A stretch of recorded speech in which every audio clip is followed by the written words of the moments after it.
জাতীয় বিশ্ববিদ্যালয়ের শিক্ষার্থীদের জন্য যারা একটা ভালো বৃত্তির খোঁজ করছেন তাদের জন্য আজকের এই আলোচনাটা খুবই কাজের হবে। আমরা এখানে ইমদাদ সিতারা খান ফাউন্ডেশন বৃত্তির আবেদন প্রক্রিয়া নিয়ে একেবারে সব খুঁটিনাটি বিষয়গুলো সহজ করে বলবো। তো চলুন শুরু করা যাক। শুরুতেই একটা জরুরি বিষয় পরিষ্কার করে নিই। এই বৃত্তিটা কিন্তু বিশেষ করে 2024-25 শিক্ষাবর্ষের শিক্ষার্থীদের জন্য। আর এখানে আমরা যা যা তথ্য দেব তার সবই কিন্তু সরাসরি অফিসিয়াল নোটিশ থেকে নেয়া, কাজেই তথ্যের ব্যাপারে একদম নিশ্চিন্ত থাকা যায়। আচ্ছা, এই পুরো আলোচনা জুড়ে আমরা কি বিষয় জানব চলুন এক নজরে দেখে নিই। যেমন এই বৃত্তিটা আসলে কি, কারা আবেদন করতে পারবেন, পুরো আবেদন প্রক্রিয়াটা কেমন, কি কাগজপত্র লাগবে, আর সবশেষে আবেদনের শেষ তারিখ আর যোগাযোগের তথ্য, এই সবকিছুই আমরা ধাপে ধাপে জেনে নেব। তো প্রথমেই আসা যাক মূল প্রশ্নে, এই বৃত্তিটা আসলে কি? সহজ কথায় এর মূল উদ্দেশ্য হল জাতীয় বিশ্ববিদ্যালয়ের সেই সব মেধাবী শিক্ষার্থীদের সাপোর্ট করা যাদের হয়তো আর্থিক কিছু সীমাবদ্ধতা আছে, কিন্তু পড়াশোনা চালিয়ে যাওয়ার প্রবল ইচ্ছা আছে। আসলে এটা হচ্ছে ইমদাদ সিতারা খান ফাউন্ডেশনের একটা আর্থিক সহায়তামূলক উদ্যোগ, আর এই পুরো কার্যক্রমটা পরিচালনা করছে স্পন্দন বি নামের একটি সংস্থা। তাদের মূল লক্ষ্যই হল 2024-25 শিক্ষাবর্ষে জাতীয় বিশ্ববিদ্যালয়ে যারা ভর্তি হয়েছেন সেই সব মেধাবী শিক্ষার্থীদের পড়াশোনায় সাহায্য করা। এবার আসা যাক সবচেয়ে জরুরি অংশে, মানে কারা এই বৃত্তির জন্য আবেদন করতে পারবেন। এই যোগ্যতার শর্তগুলো কিন্তু খুব মন দিয়ে দেখতে হবে, কারণ অনেক সময় দেখা যায় ছোটখাটো একটা ভুলের জন্যও কিন্তু পুরো আবেদনটাই বাতিল হয়ে যায়। দেখুন, মূল প্রশ্নটা হল আবেদনকারী কি জাতীয় বিশ্ববিদ্যালয়ের একজন যোগ্য প্রথম বর্ষের শিক্ষার্থী? শুধু প্রথম বর্ষে পড়লেই কিন্তু হবে না, এর সাথে আরও কিছু নির্দিষ্ট শর্ত জুড়ে দেওয়া আছে। চলুন সেই শর্তগুলোই এবার একে এক করে দেখে নেওয়া যাক। অফিসিয়াল বিজ্ঞপ্তি অনুযায়ী দুইটা ক্যাটাগরির শিক্ষার্থীরা এখানে আবেদন করতে পারবেন। এক, যারা প্রথম বর্ষ ডিগ্রি বা পাশ কোর্সে পড়ছেন, আর দুই, যারা প্রথম বর্ষ অনার্স কোর্সে পড়ছেন। আর হ্যাঁ, অবশ্যই 2024-2025 শিক্ষাবর্ষের নতুন শিক্ষার্থী হতে হবে। শুধু কোর্স দেখলেই হবে না, কোন বিষয়ে পড়াশোনা করা হচ্ছে সেটাও কিন্তু একটা বড় ফ্যাক্টর। যেমন ধরুন কৃষি, ব্যবসায় শিক্ষা, টেক্সটাইল ইঞ্জিনিয়ারিং অথবা বিবিএ, বিএসএস, বিএসসি বা বিকমের মতো অনার্স প্রোগ্রামে যারা পড়ছেন তারাই কিন্তু এই বৃত্তির জন্য যোগ্য বলে বিবেচিত হবেন। আচ্ছা, যোগ্যতা নিয়ে তো কথা হলো, এখন দেখা যাক পুরো আবেদন প্রক্রিয়াটা ঠিক কেমন। ভয় পাওয়ার কিচ্ছু নেই, প্রক্রিয়াটা খুবই সহজ আর গোছানো।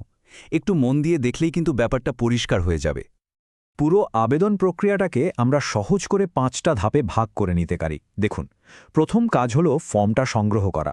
এরপর ফর্মটা বাংলায় ভালোভাবে পূরণ করতে হবে।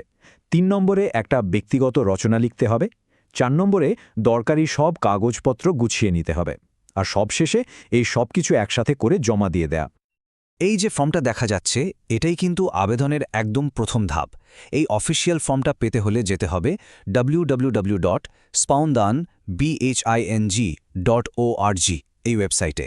সেখান থেকে ডাউনলোড করে প্রিন্ট করে নিলেই কিন্তু অর্ধেক কাজ শেষ। ফর্ম পূরণের সাথে সাথেই এই রচনা লেখাটা কিন্তু আবেদনের সবচেয়ে গুরুত্বপূর্ণ একটা অংশ। এখানে 250 থেকে 350 শব্দের মধ্যে সহজ করে লিখতে হবে কেন এই বৃত্তিটা প্রয়োজন। সত্যি বলতে মার্কশিটের বাইরে এটাই কিন্তু নিজেকে প্রকাশ করার সেরা সুযোগ।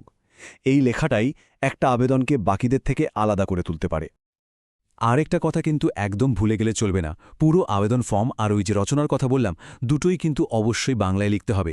এখানে ইংরেজি শব্দ ব্যবহার করার কোনো সুযোগ নেই, এটা কিন্তু একটা বাধ্যতামূলক নিয়ম। আচ্ছা, ফর্ম আর রচনা তো হলো, এর সাথে আরও কিছু দরকারি কাগজপত্র জমা দিতে হবে। চলুন এবার সেই লিস্টটা দেখে নিই, যাতে কোনো কিছু বাদ না পড়ে। এই লিস্টটা একটা চেকলিস্টের মতো করে মিলিয়ে নেওয়া যেতে পারে। কি লাগবে? বিভাগীয় প্রধানের দেওয়া প্রশংসাপত্র, এসএসসি আর এইচএসসির মার্কশিটের কপি, 2 কপি পাসপোর্ট সাইজের ছবি, আর পরিবারের প্রধানের জাতীয় পরিচয়পত্রের একটা ফটোকপি।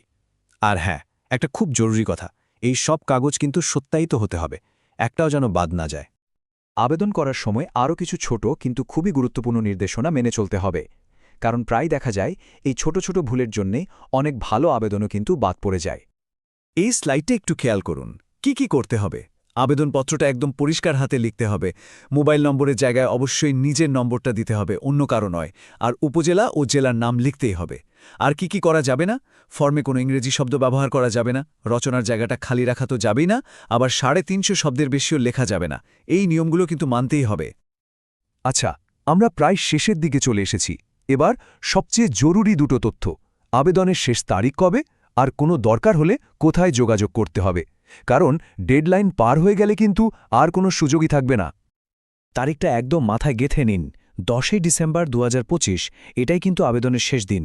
আর মনে রাখতে হবে, এই তারিখের মধ্যেই আবেদনপত্রটা তাদের অফিসে পৌঁছাতে হবে, শুধু কুরিয়ারে পাঠালেই হবে না।